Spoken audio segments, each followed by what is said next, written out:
Think your lashes have hit their limit? Discover limitless length and full volume with Maybelline Sky High Mascara. The Flex Tower brush bends to volumize and extend every single lash from root to tip. And the lightweight bamboo-infused formula makes lashes feel weightless. Now in 8 bold shades so you can take your lashes to new heights every day. Visit Maybelline.com to shop Sky High Mascara now. Welcome back to another edition of the Disney Dish Podcast with Jim Hill. It's me, Len Testa, and this is our show for the week of Schmur's Day, December 15th, 2025. On the show today, in news, what can aerial photos of the Encanto construction site tell us about the ride? And in listener questions, is it cheaper for the average American to visit Walt Disney World or Tokyo Disneyland? Then in our main segment, Jim tells us about the history and future of Disney's 3D films in the parks. Let's get started by bringing in the man who says that, in retrospect, singing "Do You Hear What I Hear" at his hospital psychiatric ward was probably not the best choice of Christmas carols. It's Mr. Jim Hill. Jim, how's it going? It's going well, Len, but that has always been a questionable Christmas carol. I mean, if you remember it all, it starts off with the night wind talking to the little lamb, who then talks to the shepherd boy, who then talks to the mighty king.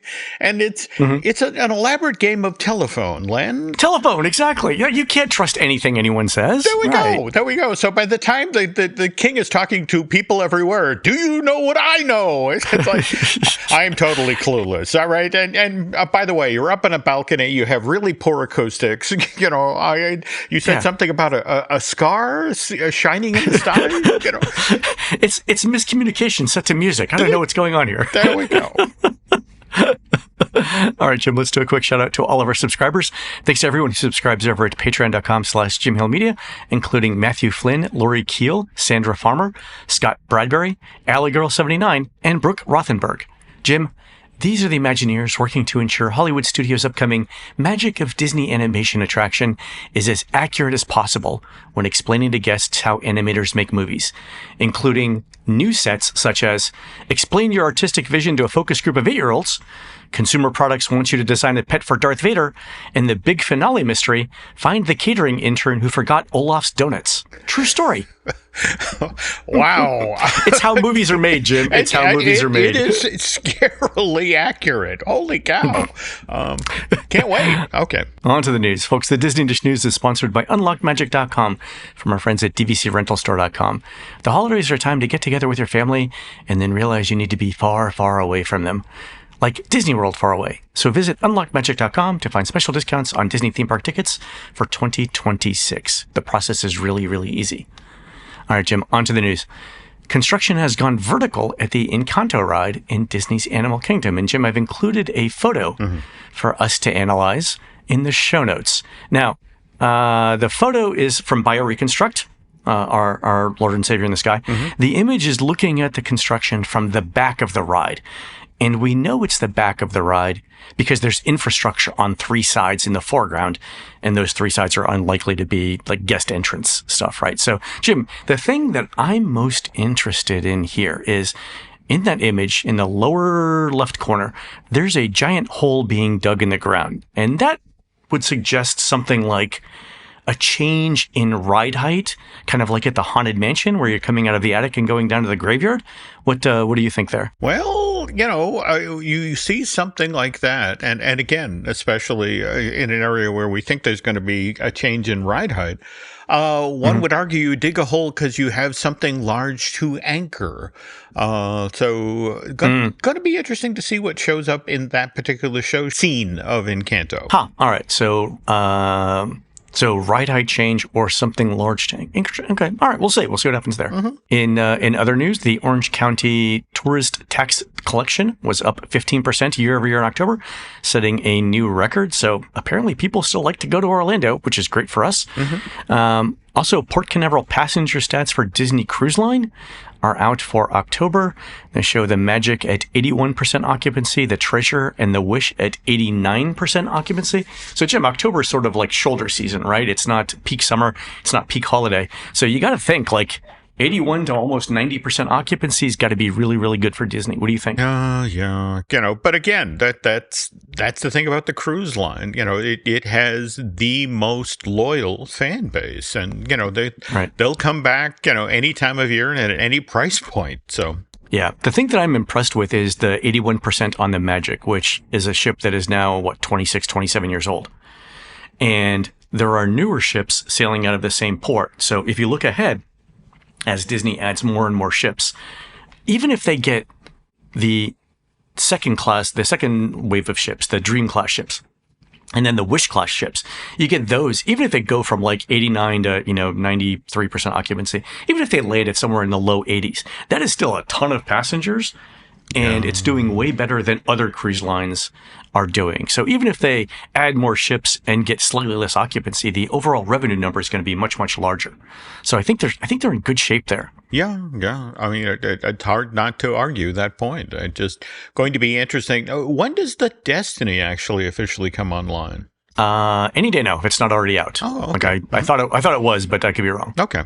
Also, Jim, last bit of news from Walt Disney World. Last week, the Hallmark Channel announced they're shooting a new movie in Walt Disney World, and it's the first time that Disney and Hallmark have ever teamed up for an in-park holiday production. It's called Holiday Ever After, a Disney World Wish Come True. It'll be out in 2026. It stars Lacey Chabert from Party of Five and Mean Girls, and then Travis Van Winkle. Jim, I want to hear your thoughts on the movie, but first I want to ask you, because I know your wife Nancy is a huge Hallmark movie fan and also a huge Disney Parks fan. Was Nancy even able to make coherent noises when she heard the news? Well, the funny thing is she actually learned about it ahead of the announcement. Our friend Angela, who again, is very well wired down in Orlando. She reached out like 48 hours ahead of the announcement and said, Really? Lacey Chabert is on the ground with a film crew. Something's up. And by the way, did she first make sure that Nancy wasn't driving or operating heavy machinery before that? Because I could imagine you would lose concentration fairly fast. There we go. And right off the road into a tree. Okay. The other thing that's fascinating about this, Len, is it comes on the heels of a deal that Hallmark made 2 years ago with the NFL. And they've recently done two very highly rated Hallmark Christmas films. I want to say one featured the Chiefs and one featured the Bucks. Bills. The Bills. See, Nancy correcting me in the background there, folks. Okay. The interesting thing about this is supposedly the Disney deal is shaped like the NFL deal, as in, yes, there will be a Hallmark movie that debuts in next season for the 2026 holiday season, on the Hallmark Channel. But supposedly there are already conversations about the follow-up films. In fact, ironically enough, Len, one of them will be shot on a Disney cruise line. Another will be shot at Disneyland out in Anaheim. So this is the first of a series of Disney Hallmark collaborations, which, coincidentally will air during that time of year when most families are making their decisions about, well, where are we vacationing next year? It's like, it's genius. I can't imagine a better pairing. It sounds wonderful. So, do we know anything about the plot? I'm guessing Lacey is a huge Disney Parks fan. Travis is skeptical about the whole theme park, the idea of going to a theme park as an adult, but he's gradually won over by the awesome attractions and Mickey Mouse shaped pretzels. It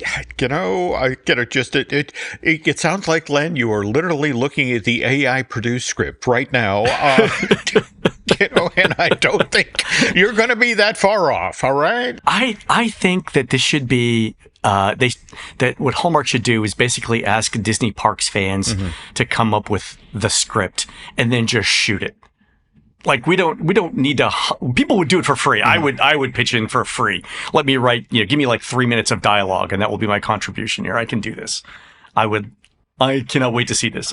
Let me tell you this much, Len. As soon as we finish recording today's show, Nancy and I are literally climbing in a car, driving down to New Jersey to attend Christmas Con, which is, basically been ground zero for the fandom for these Hallmark films. In fact, Christmas Con existed before Hallmark started doing cruises, Christmas cruises 2 years ago, and the Hallmark Christmas Experience experience that they began doing last year in Kansas City. And, I'll have Nancy work the room and, see what she can find out about this Lacey Chabert movie, and we'll report back. Okay. I don't even need back end points. I will write the script on spec. Like, I will do my part on spec. Just let me know. Okay. All right. Duly noted. Other bit of news from Orlando. Universal Orlando's begun testing a digital version of its attraction assistance pass for guests with disabilities. So among the improvements in that is the ability to select your next ride from the app instead of having to talk to a team member. So that's really, really good. Looking forward to actually trying this in the parks over the next couple of weeks. Okay. By the way, if you're a Luddite like me, they will in fact issue a paper. But on the other hand, the whole world is moving to the app at this point. So, get with the program, people. And then, Jim, there was a bit of news that broke about an hour before we taped the show, and I wanted to get your thoughts on it. And the news is this. Disney's announced they're making a $1 billion investment in OpenAI, the company that makes ChatGPT and other tools, that will allow Disney characters on OpenAI's Sora AI video generator. And I put the press release in the show notes. So, Jim, the interesting thing here, Disney's investing $1 billion. And then OpenAI gets access to 200 Disney characters, including Mickey Mouse. And so Mickey Mouse, Ariel, Cinderella, Iron Man, and Darth Vader. It includes the characters, but not talent likenesses or voices. The interesting thing is it's going to allow OpenAI users, like people like you and me, to create videos and images of the Disney characters and then distribute them. And my question is, what is Disney getting out of this? And here's how I'm thinking about this, right? Okay. $1 billion investment in OpenAI is trivial. It's 0.002% of OpenAI, right? So 0.002% of the company. You don't license Mickey Mouse for 0.002% of OpenAI, especially since OpenAI is unprofitable and needs to come up with, I think, somewhere between $200 and $300 billion in cash by 2030 to fund its data center expansion. Why do you give up Mickey Mouse for 0.002% of an unprofitable company? Well, what am I missing here? Okay. I'm gonna remind you, once upon a time, you and I were privy to a deck for magic bands.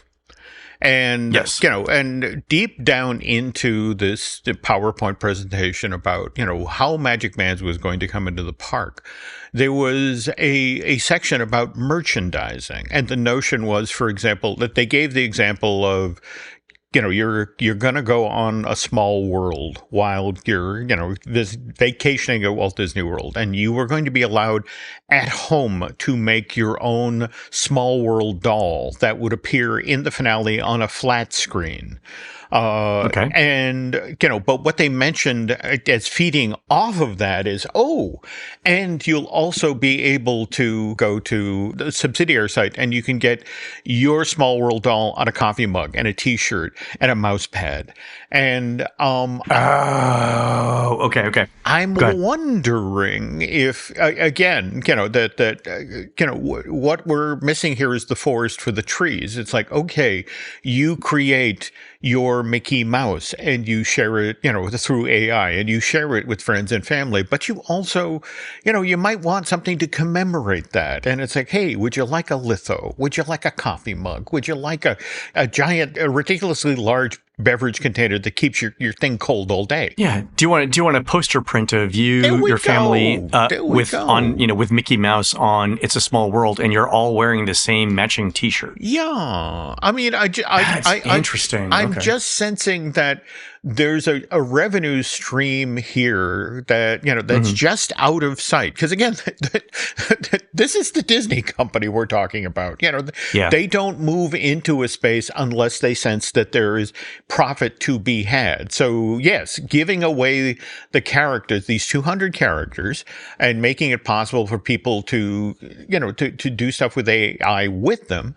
But at the same time, people are going to be proud of what they did, and they're going to want to share it, and they're going to want something to remember it by. And I think, that's where this is actually going. All right. I think that's a great idea. And I can definitely see how Disney would make money on that, because they charge for things like PhotoPass right now and our Memory Maker. Yeah. So to be able to better sell that, like your Memory Maker comes with 30 days of access to the Sora AI tools where you can insert Disney characters into your own vacation videos. Like that's tremendous. I get that. Yep. Here's the other thing that I thought was interesting. I remember back during the last earnings call, Bob Iger said he wants to allow AI generated content on Disney Plus. Right? If you go out and look at how Americans consume media, the most watched video platform in the United States right now is YouTube, which accounts for literally 10% of all videos viewed on the internet. Right? Is Disney trying to make Disney Plus into the next YouTube, where you could have Disney fans upload their own custom Disney content to Disney Plus, and other people would be able to discover and watch that? That's an interesting... Is Iger trying to turn Disney Plus into the number one most watched video platform instead of like number 5, and it's a pretty distant 5. It's what's fascinating about this, Len, is remember this is going on at the exact same time that we have two entertainment giants, Netflix and Paramount Skydance, who are throwing money at Warner Brothers Discovery, with the notion of we want that film library so we can grow our streaming service, and to watch Disney seemingly going in a different direction at this moment is fascinating. It's just sort of like, what does Disney know that perhaps the folks at Netflix and Paramount and Skydance don't? Well, don't forget, Disney spent about the same amount of money, $77 billion, to buy Fox. It did. So Disney could look at it and say, if we try and buy this, there will be substantial antitrust absolutely problems that we can't get around. Right? Yeah. But I also think, and to be completely honest here, Disney kind of learned the hard way from the Fox acquisition that we're going to monetize that film library, and it's like, well, yeah, but young people don't watch black and white films. So they just don't. Yeah, I mean that's the thing. If you look at I would bet money if you look at the total viewership of, and I'm just making a guess here, Friends, right? The total viewership for all of the episodes of Friends is probably more than the combined viewership of every movie made before 1970 in the Fox catalog library in any given month. I would bet money on that. I think that's a very safe bet, Len. I mean, yeah. So maybe Disney's looking at this and saying, not only, do we have antitrust and regulatory issues if we wanted to bid on, Warner Brothers, but if we had $70 billion to spend, would we spend it looking at movies made in the past, or would we invest it in OpenAI and tools that are going to be used to make things going forward? That makes sense. I see that. Okay. No, I think you have read the tea leaves correctly. It'll just be interesting to, get on the other side of this and start to see these fan-created AI things, and more to the point, how hands-on Disney is about this. Is there going to be curation of what shows up on Disney Plus? There would have to be. Yeah. I mean, and they'd have to build those tools because, YouTube has tools that look for things like copyright infringement, both for video and for music. And it looks for, content issues, right? Things that would harm children if they saw it and things like that. And Disney would have to rebuild all of that. And Disney's not a tech company in the way that Google is a tech company. So that's a lot of infrastructure built. Maybe they're just keeping that $70 billion that they would spend on Warner Brothers, for things like that. That would make sense. Okay. Like if you said, Disney wants to turn its existing content in Disney Plus into an alternative to YouTube. I could see that as a play. Like I would understand that. Huh.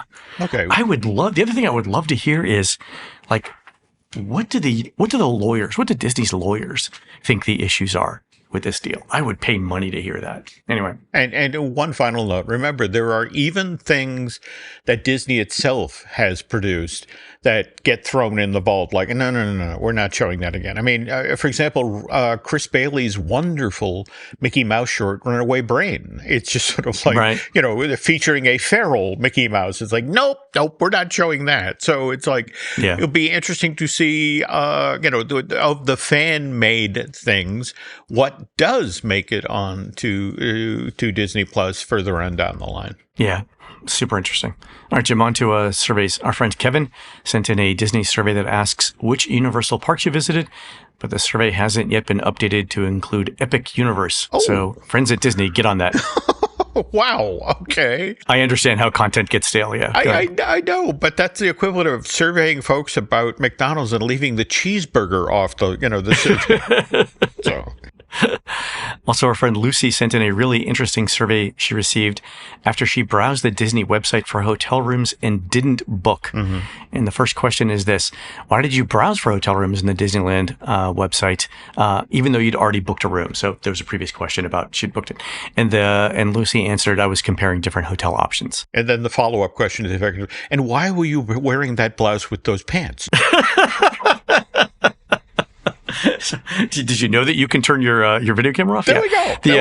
The next question was actually, why did you decide not to complete your Disneyland Resort hotel room booking? And one of the options was the total price of the hotel rooms were higher than expected. And then Lucy also mentioned she'd already booked another hotel room. Okay. Then the follow-up question was that, and this one, I've never seen this question before, which part of the total cost of the hotel rooms was most surprising to you? Oh. And then there are a few options. The total price, including all nights and rooms, including tickets. The total price of all nights and rooms, excluding theme park tickets. The amount that was discounted for special ticket offers or promotions. The cost to add theme park tickets. The price per night for each room, or other. So they're really trying to figure out, of the sticker shock, which part of the sticker was most shocking. Am I reading that right? Yes, you are. And in fact, I hate that they're finding out this piece of information, because they will use that to tailor the next set of ads. Oh, yeah. They'll try and, oh, you don't like the way that this was presented? Let me present it a different way and see if that helps. There we go. Yeah. I'm really interested in that. And we've never seen that question before. If any of our listeners see this for Walt Disney World, please let me know. Absolutely. All right, Jim, on to listener questions. And we've got one for you from Disgruntled Walt. And Disgruntled Walt says, I've been thinking about how a good idea at Imagineering never really dies. And since I'm definitely the biggest Beastly Kingdom proponent here, I'm really starting to hope that in the Magic Kingdom, the Beastly Kingdom's Dragon Tower concept is adapted for Villains Land. I think it would make a lot of sense. And Jim, you published this article a long time ago, but it still holds true. What are Jim's current thoughts on this possibility? Because it might make for an intriguing conversation on the show. Well, I want to say that the one piece of concept art that has been shared so far for Villains Land, it's the one that shows that vast network of thorns that, if you look closely, seems to be holding up a coaster track, and that in the middle of this forest of thorns is an enormous Maleficent as dragon from Sleeping Beauty. And Disgruntled Walt is actually kind of on the money here, that if you remember the early iteration, the artwork that was done for Dragon Tower at Beastly Kingdom, it showed, when you were riding in that cauldron, underneath the bat's feet as they were flying you in and out of the room, you kept having close encounters with the dragon, and it would whip its neck in your direction and, blow fire in your towards you. And supposedly, if that is the conceit, that, when you are on the Villains Coaster, that you will make at least 2 passes past this giant Maleficent dragon, and, the head will whip back and forth and follow you. And it just, Again, what's intriguing about it, though, is the artwork suggests that this is outdoors, and this is in Florida. Just sort of like giant animatronic outside in Florida in the humidity and the direct sun. What could go wrong, Len? We're testing the bounds of mechanical aptitude here with robots and stuff like that, I think, yeah. You're not wrong. So, and speaking of robots, our next email, I was thrilled to hear this. That's right. So our friend Joe Matt sent in a video of the Japanese cousin of Push, the trash can, which apparently is still running in Tokyo Disneyland, and we put a link to the video in the show notes. But it's wearing a cute little hat there too. Yeah, but again, this brings us back to the thing I whine about constantly in regards to the Tokyo Disney Resort. They always have the nicest stuff, because, well, for example, Oriental Land Company was willing to continue to pay for Push, whereas stateside, it's like, well, no, that's a savings. We could, we could spend that on printing more Spirit jerseys that we sell for $84. Be fair to Florida, that's all I'm saying. Yep. And speaking of Tokyo Disneyland, our friend Lindsay wrote in with a meme that is going across social media. Lindsay says, this article keeps popping up on my feed. I can't imagine it's true, but maybe Len can do the math on it. And the article is this. It says, it's now cheaper to fly to Japan, go to Tokyo Disney, get a hotel, and fly back than to go to Disney World in Florida. And so the question is that true for an American? All right, so let's do the math here. And I did the math for Lindsay, but we'll do it again. Okay. And Jim, let me just say that the end of this did not go the way that I thought it was going to go. Okay. Right? Okay. All right. So for Tokyo Disneyland, and I'm looking here for the last weekend in January 2026. So economy flights from Atlanta to Tokyo, you had to pick somewhere to go. I'm picking Atlanta. Atlanta to Tokyo around $1,000 per person for a 4-day weekend. So Thursday to Monday, assuming that you're going to fly one night as an overnight flight to get there. So 2 one-day tickets to the parks are around $130 total for one adult because they're not selling 2-day tickets right now. So $260 for 2 adults for 2 days, according to the Tokyo Disneyland website. 3 nights at the Tokyo Disney Celebration Hotel is $675 for 2 people. So excluding food and local transportation, which I think is just going to be a wash, you're looking at $2,930 for economy flights from Atlanta and 2 days in the parks. Okay. So the average domestic airfare to Orlando, if you're coming from the United States and you want to go to Orlando, is currently $385 per person, according to the U.S. Bureau of Transportation Statistics, or $770 for 2 people. So at this point, Jim, you're saying it's $2,000 just to get to Tokyo. It's $770 to get to Orlando. So that's automatically a little over $1,200 in difference. Okay. Like there's no way you're going to make that up, right? So Disney World's clearly cheaper. However, 2-day Walt Disney World base tickets in late January are $754 versus $260 for 2 adults for 2 days. Okay. And then it just so happens that right now, and I did not know this when I picked the date, so I'm not trying to, put my thumb on the scale or anything. 3 nights at the cheapest Walt Disney World resort available, which is Port Orleans, Riverside. There are no discounted rooms available, no value resort rooms currently available. So this is literally the cheapest room available for that weekend, $1,229 versus $675 for the Tokyo hotel. So Walt Disney World, if you add it up, is $2,753. Tokyo is $2,930. So strictly speaking, the article is wrong. It's cheaper to go to Walt Disney World than it is to go to Tokyo Disneyland. But it's only cheaper, Jim, by $177. Holy cow. Oh my God. This was a roller coaster, man. Because I thought originally, like, oh God, there's just no way. Because the airfare alone is just going to, but it's the tickets and it's the hotel. Wow. Yeah. That was a surprise to me. That was a shock. Wow. Yeah. So, okay, technically not true, but man, if you can find a deal on airfare. Yeah. Wow. Interesting. That's really an eye-opener. Holy cow. Yeah. Now, granted, the particular weekend I guessed in advance, they have no value resorts available. So that number would come down. But basically what you're looking at, the cost is going to be for Disney World, it's going to be the tickets in the hotel, whereas for Tokyo, it's the flights. So if you can use miles for the flights, right, then you start talking about some really interesting decision making. Okay. Wow. So, very surprising. Absolutely. Right, Lindsay, thank you for sending that in. Yeah. Wow. Yep. All right, folks, so we're going to take a quick commercial break. When we come back, Jim gives us the history and future of Disney's 3D movies in theaters and in the parks. We'll be right back.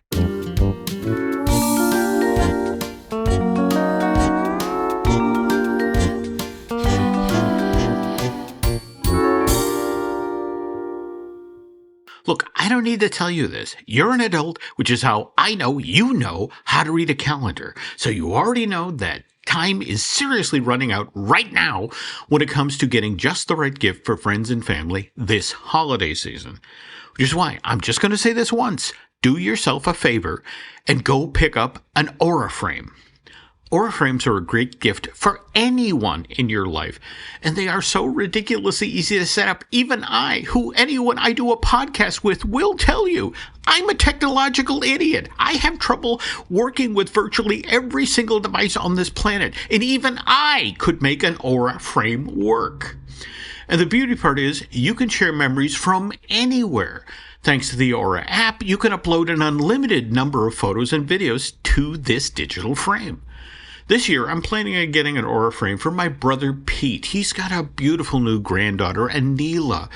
But all of the pictures he's got of her, Pete's got on his phone. And Anila's such a beautiful little girl that, well, her face deserves to be front and center in their home for everyone to see in a big digital frame. And if you really want your Aura frame to be a special holiday surprise this year, well, did you know that you can add gift messages to this thing?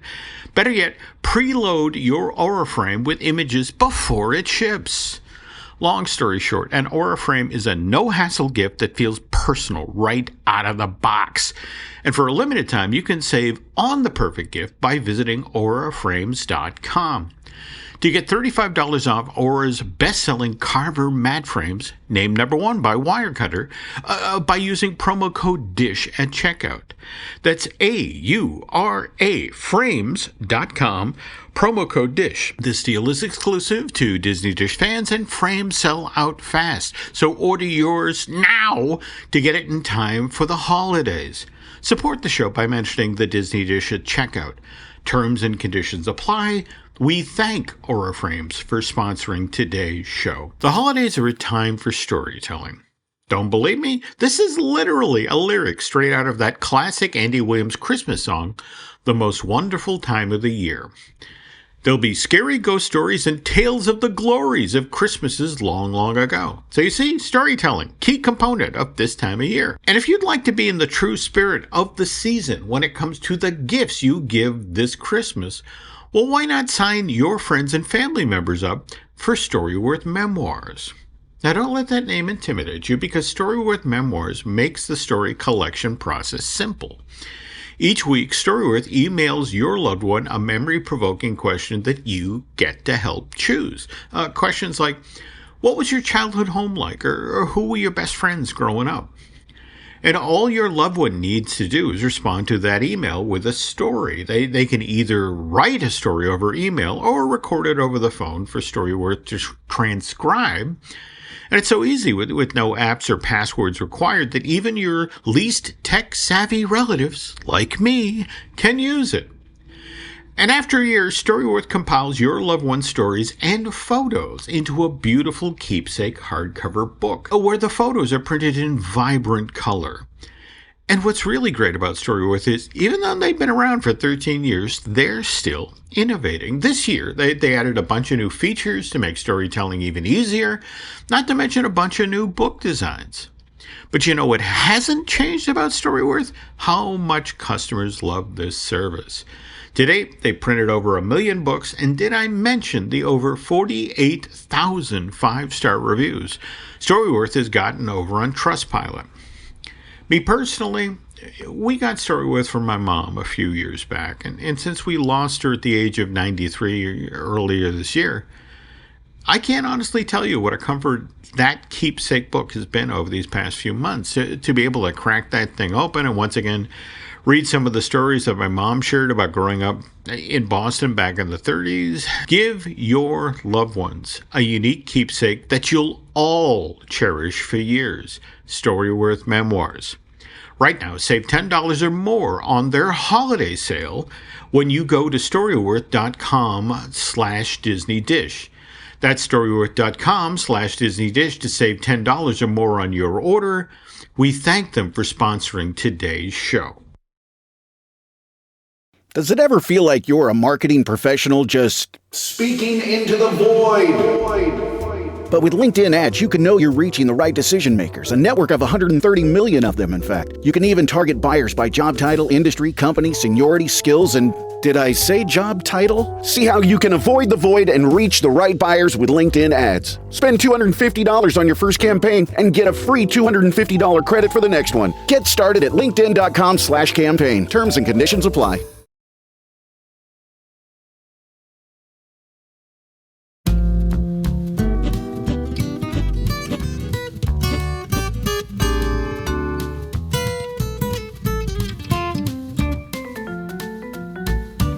And we're back. All right, Jim, 3D movies. Yeah.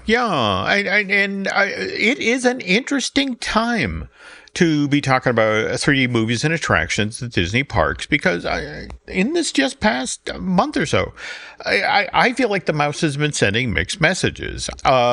Case in point, on November 7th, Zootopia Better Zootopia, brand new 3D film, opened at the Tree of Life in Disney's Animal Kingdom Park. And Len, very obvious. The company spent some money on this redo. We got an animatronic clock. You know how much money they spent too, right? Because we talked to someone who knew, and that number was astounding to me. There we go. It takes some dough to make all of those bright orange carrot vision glasses. And a show also supported by a full retail program. A quick question: if you put on your touring plan hat for a sec there, how is the show being rated so far? What do people think? Oh, it's doing really well. Very solid. So out of 5 stars, it's getting 4.5 from preschoolers and grade schoolers, which I think is the target audience, and then 4 stars from every other demographic. So definitely above the average Animal Kingdom attraction. So yeah, started off really, really well. Yeah, and the times that you and I have seen it, it got rave reviews. People clapped at the end, and it played to a full house when we saw it, and that was like wasn't that like 4 o'clock in the afternoon when we saw it? Yeah, but which still, I mean, you think people aren't there many people left in the park? Yeah, exactly. All right. So anyway, talking with friends at Imagineering, in regard to what went into the development and then funding production of Zootopia Better Together. The thinking going into this is this movie is going to run for at least 10 years. Sure. And what was especially interesting now on the heels of Zootopia 2 having made $1 billion worldwide in just two weeks into its initial theatrical release. Folks, we should probably plan on Zootopia Better Together screening in that theater under the Tree of Life for the next 15 years, maybe 20 years, because I want to remind you, Tough to Be a Bug, the first film in that venue, opened in April of 1998 and didn't close till March of this year. So that's just shy of a 27-year run. Oh, yeah. I mean, clearly everything with Zootopia, this film, this attraction, the sequel film, doing really, really well. Right now, the future looks bright. Yeah. There we go. Now, conversely, Remy's Ratatouille Adventure, the Epcot version of this attraction, and want to remind folks that Remy's Ratatouille Adventure actually debuted at Walt Disney Studios Park in Paris more than a decade ago, back in June of 2014, whereas the Florida version didn't arrive till just 4 years ago, October of 2021. Anyway, in early November of this year, the Epcot version of Ratatouille goes down for a brief rehab, and very brief, like it was, down November 10th through the 13th. But when it reopened on November 14th, guests noticed one huge difference with this Ratatouille attraction, that the film elements of Remy's Ratatouille Adventure were no longer being projected in 3D, but rather 2D. So consequently, at the midpoint of the ride, you're no longer being handed a set of 3D glasses because you don't need them. So 1 week apart, Len, between, Zootopia Better Zootopia opening, and then when Remy's Ratatouille Adventure goes from being a 3D ride-through attraction to something in 2D. So do you think it was I noticed that the film, you sit in seats and the theater doesn't move and it's 3D. Yep. But Remy is a moving ride. Is it a combination of the 3D glasses and the motion that was causing problems? Yeah, interesting you bring that up because supposedly, and what's interesting is the original version of the attraction, the one at Walt Disney Studios Park in Paris, again, opened back in June of 2014, that also earlier this fall switched from being from 3D to 2D. Okay. And then interesting that you mentioned the motion and people getting sick because reasons that have been cited for this change is a certain number of guests had complained previously that having to wear the 3D glasses they rode the attraction made them nauseous.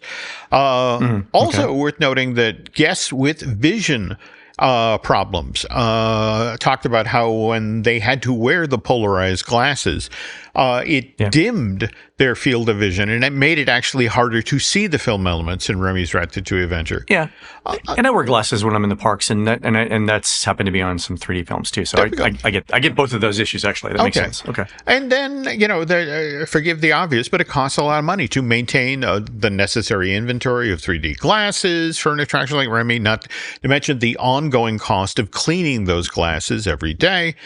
And look, not to overstate the obvious, but we still live in a post-pandemic world where there are guests who are still squeamish about putting something on their face, which even though it's been cleaned, has been touched previously by another guest. And all of these reasons have been cited for why Disney decided to change Remy's Ratatouille Adventure from a 3D ride-through to now an attraction with projected 2D film moments. And but what's fascinating about this, Len, is out ahead of COVID, Universal began doing the exact same thing at its Florida theme parks. So, for example, really? Yep, Harry Potter and the Forbidden Journey, which opened with the initial Wizarding World, Hogsmeade Village, back in June of 2010, changed from being a 3D ride-through experience to one that only featured 2D film elements, December of 2016, and that was 6 years and 6 months after the ride first opened.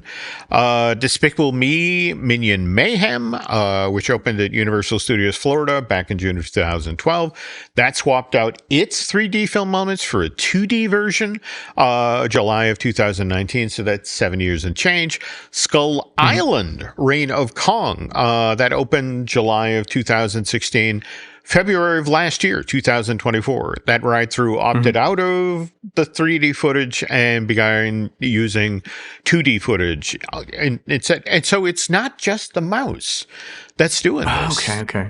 And it's not even just in the United States because Disney's doing it in. Okay, so this is a global thing as far as we can tell. Now, what's kind of interesting is Disney and Universal seem to be stepping away from using 3D glasses, but to your point, on their ride-through attractions. And by the way, I have heard from folks at Universal team members there that this same change is being considered for Harry Potter and the Escape from Gringotts.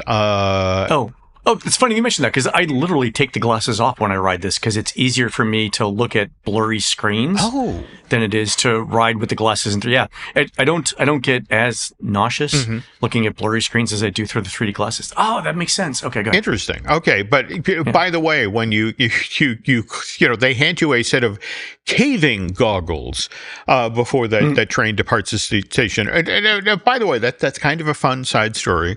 In regard to what the various parks call the 3D glasses that you're issued prior to experiencing movies or these ride-through attractions. I mean, but early on, Len, Magic Journeys in 1982 or Captain EO in 87, cast members just called these things what they were. They're like, here, take your 3D glasses, because that's it. You're going to go see a 3D movie.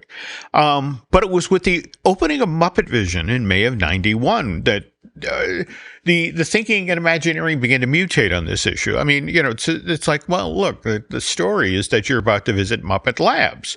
So, to sort of lean into the storytelling experience, you were told as you were being handed your 3D glasses, like, make sure to put on your safety goggles. Working the glasses into part of the story. There we that's go. Clever. Okay. There we go. And then, Honey, I Shrunk the Audience, November of 94. You're supposedly going to see a demo of new technology at the Imagination Institute. So as you're entering this future world theater, you're told to put on your safety glasses.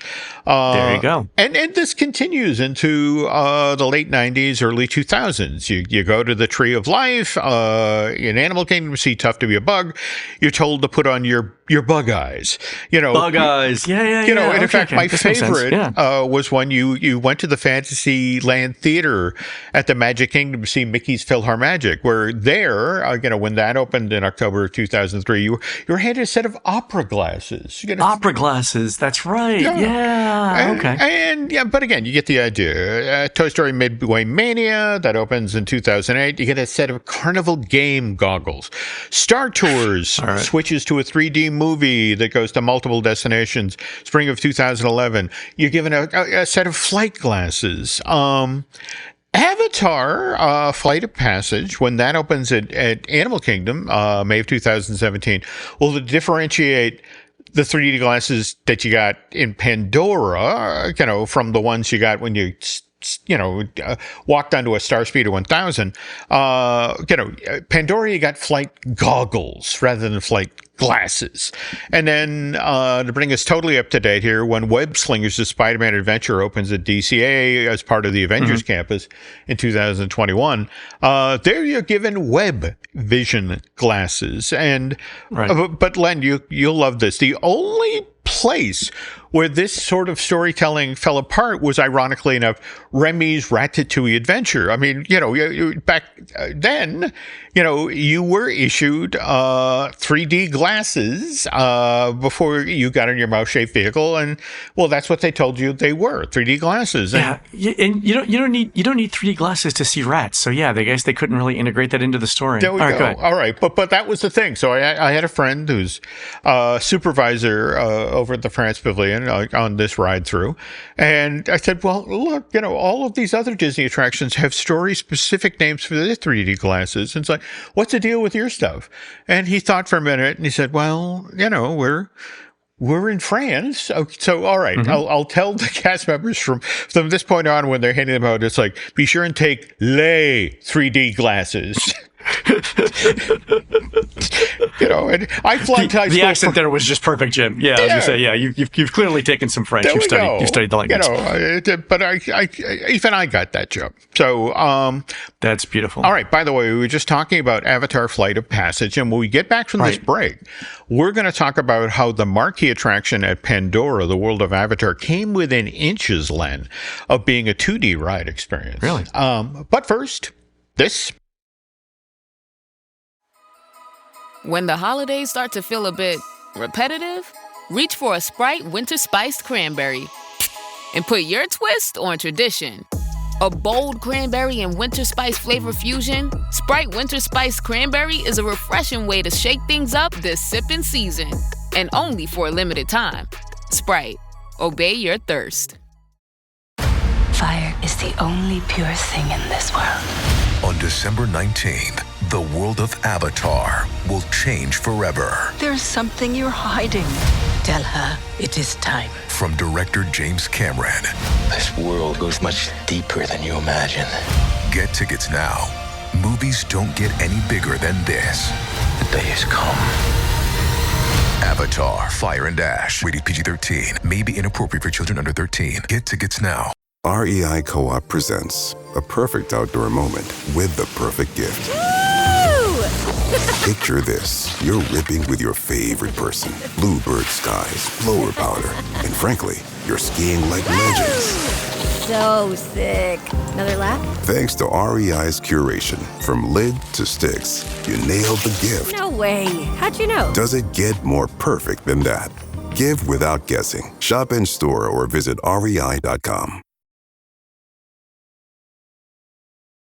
And we're back. All right, Len, I'm sure Disney Dish listeners already know this, but the third film in James Cameron's ongoing Avatar series, Fire and Ash, opens in theaters in a week or so, December 19th. I've also been told that Avatar Fire and Ash is dedicated to John Landau. That's James Cameron's longtime producing partner. They worked together for over 30 years on projects like the Terminator movies and Titanic. And Landau passed away last year, July of 2024, age of 63 after battling cancer. And Len, I bring up John Landau because back on November 4th of this year, Hyperion Avenue published The Bigger Picture, which is Mr. Landau's memoir. It's a 272-page hardcover, subtitled My Blockbuster Life and Lessons Learned Along the Way, and features a lovely foreword by Mr. Cameron.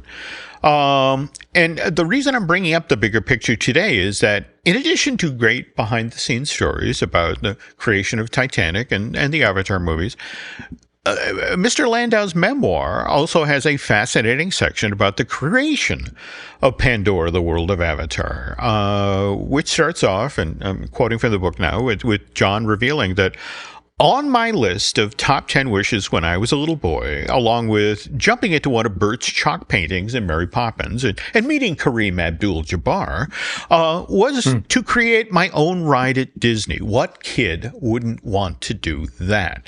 And we were very lucky to visit Disneyland a few times when we were kids, and there didn't seem to be any place better to me. The Haunted Mansion, the Matterhorn, Fantasyland, Frontierland, they all thrilled me, swept me up, and carried me away to imagined worlds. The grown-up me, though some might argue that I have never really grown up, has a top 10 list. This one, though, is of things I am most proud of outside of my family. And the creation of Pandora, the world of Avatar at the Disney World Resort, is one of the things at the top of that list. And, what's cool is that Landau now walks us through the process is how this actually got built. And he talks about how Jim and I went in together to pitch Disney for a theme park attraction. From the get-go, it was a good meeting. Fox had produced Avatar, though they were not in the theme park business, and we considered pitching Universal for their park, but we imagined far more than just a ride. We wanted an immersive and expansive experience of Pandora, and this was Disney stock and trade, and they understood the big idea right away. It was and continues to be a good partnership. Wow, so they didn't even pitch Universal. That's really interesting. This is true. Now, again, in the bigger picture, Landau talks about how Pandora, the world of Avatar, wound up being built at Disney's Animal Kingdom rather than one of the other Disney parks down there. Yeah, we've wondered about this too. Like, why not the studios? Well, he actually lays out the thought process that the Walt Disney Resort in Orlando is broken into 4 parks. There's the original theme park, the Magic Kingdom, home to classic rides like Pirates of the Caribbean and Haunted Mansion. That opened in 1971 as an expansion of Walt's original vision for Disneyland out in Anaheim.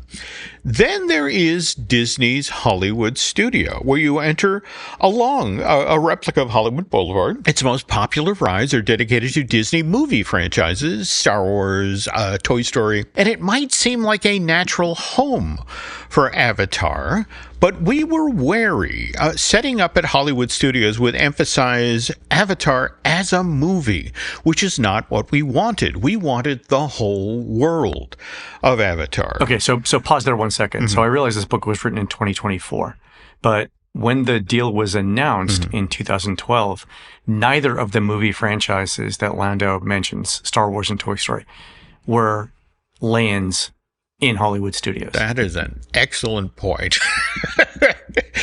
And probably the proofreader to Hyperion Avenue should have probably caught that, Len, but yay! And the interesting thing is now that, and he says that its most popular rides are dedicated to Disney's movie franchises, Star Wars and Toy Story. But that's also incorrect because there are entire lands dedicated to Star Wars and Interesting. Okay. All right. Go ahead. Anyway. Okay. So why not Epcot? Let's just Okay. run Well, it. Epcot, as Lando goes on to say, Disney's experimental prototype community tomorrow is a tour through the countries and cultures of planet Earth. So our world would definitely not fit in there. So we're, again, Lando's not a, future world. What's that? I have no idea what you're talking about. I was going to cough and go Guardians of the Galaxy. But there we go. There we go. All right. That's fine. Okay. So there's a little bit of retconning going on here, but that's fine. Wrong. You're not wrong. You know what?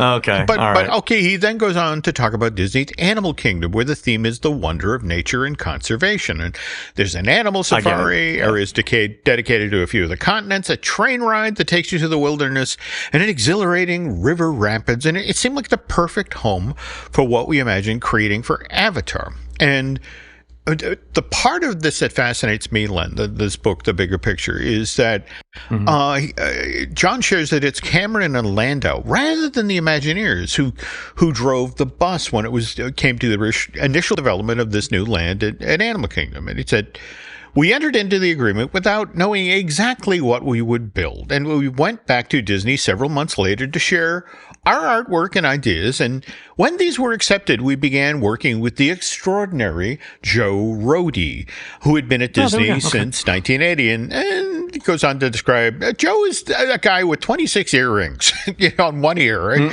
with his lobe hanging low. He's quite the character, wonderfully so. But they're starting to work together, and they're now breaking down, what's the weenie? What's going to get people to come over to this side of Animal Kingdom, and said we needed a distinct landmark to anchor our part of Animal Kingdom, something to greet guests and let them know that they are entering a new world. And the tree at the center of the rainforest in the first Avatar film, the Tree of Souls, which is where the Na'vi connect with Iwa, the guiding force of Pandora, seemed like an obvious choice, but the problem was that Disney Animal Kingdom already had its own Tree of Life. Its Tree of Life. Yeah. Okay. And we wanted something identifiable and uniquely ours, something to beckon visitors. And Joe and the other Imagineers explore various ways to mark the land's threshold, a bridge, arches, etc. But nothing seemed unique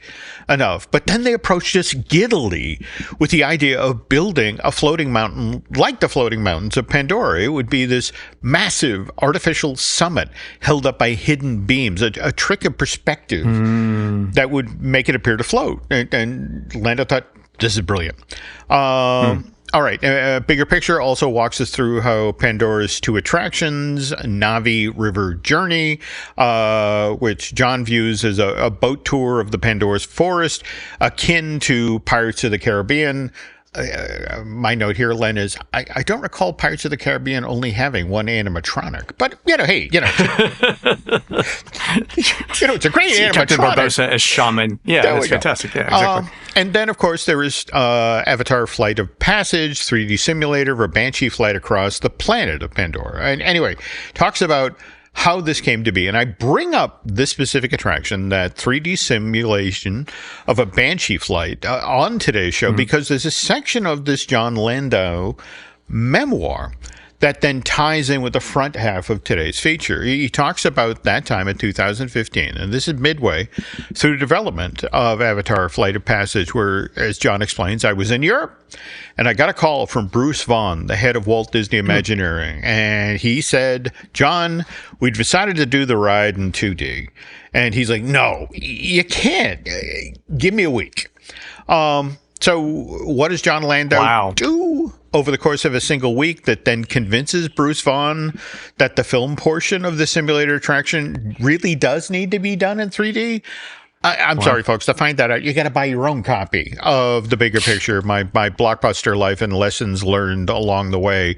John Landau's memoir is a great read, Len, not just because of all of the great behind the scenes stories, but also because of the courage John shows in the face of his cancer diagnosis and his battle with that disease. And the guy lived right up to the moment he died. So, looking for a fun read, or you got a film fan in your Christmas list, this is a book you might want to hand them.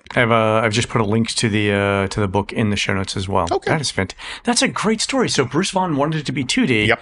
And then Lando was like, give me a week. I'll convince you. Yeah. That's fascinating. Yeah, yeah. Well, the other thing, to be honest, was Lando. Remember when the first Avatar movie came out in 2009? It was the first major theatrical release in decades that was in 3D. Yeah. And as far as Lando was concerned, wait a minute, we made like $2 billion worldwide, and you're going to put this in a Disney theme park, and it's not going to be in 3D? It's like, no, people will kill us. Yeah. I get it. I totally understand where you're coming from there, and I think that is actually a good example of a very good 3D ride in the parks. There we go. All right, folks, that's going to do it for the show today. You can help support our show by subscribing over at patreon.com/JimHillMedia, where we're posting exclusive shows every week. Our latest show is a live walkthrough the future of Disney's Animal Kingdom with me, Jim, and Imagineer Jim Scholl, and there's a link to the show notes in that as well. There's also a link to Jim Scholl's Disney Journey channel on YouTube. You can find more of Jim at jimhillmedia.com and more of me, Len, at touringplans.com. Also, we're both on The Case 4 with Chris Cox, a new podcast where Chris, Jim, and I debate one theme park topic at a time, such as early entry, staying off-site, or the best version of butterbeer. We're produced spectacularly by Eric Hersey and David Gray, currently adding more ice to their frozen margaritas as they prepare for the 14th annual Auburn Polar Plunge on Saturday, January 24th, 2026, to benefit the Lee County Special Olympics at the Sanford Pool, that's on Wrights Mill Road, in beautiful downtown Auburn, Alabama. While Eric and David are doing that, please go onto iTunes and rate our show and tell us what you'd like to hear next. For Jim, this is Len. We will see you on the next show. Hey, Ryan Reynolds here, wishing you a very happy half-off holiday, because right now Mint Mobile is offering you the gift of 50% off unlimited. To be clear, that's half price, not half the service. Mint is still premium unlimited wireless for a great price. So that means a half day, yeah? Give it a try at mintmobile.com/switch. Upfront payment of $45 for 3-month plan, equivalent to $15 per month required. New customer offer for first 3 months only. Speeds slow after 35 gigabytes if network's busy. Taxes and fees extra. See mintmobile.com.